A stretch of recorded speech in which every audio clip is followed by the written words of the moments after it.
আমাদের রাজ্যে কোনো পোস্ট গ্র্যাজুয়েট স্টুডেন্ট পাস করলে তাকে 3 বছর বন্ডে থাকতে হয়। নম্বরের তালিকায় তার যেখানে জায়গা থাকবে একজন একজন করে ডাকা হয় এবং ডেকে তাকে জিজ্ঞাসা করা হয় তুমি কোন কলেজে যাবে, তুমি কোন কলেজে যাবে, সমস্ত ভ্যাকেন্সি আছে, সে একটা জায়গা চয়েস করবে।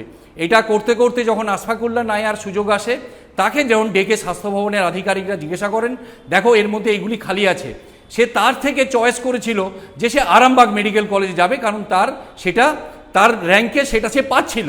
কিন্তু সেটা দেখা গেল ঠিক একই রকমভাবে অনিকেত মাহাতো তার র্যাঙ্ক অনুযায়ী অ্যানাস্থেশিয়া সাবজেক্টে সে আরজিকর মেডিকেল কলেজ পেয়েছিল। একইভাবে দেবাশিস হালদার তার র্যাঙ্ক অনুযায়ী সে হাওড়া হাসপাতাল পেয়েছিল অ্যানাস্থেশিয়ায়।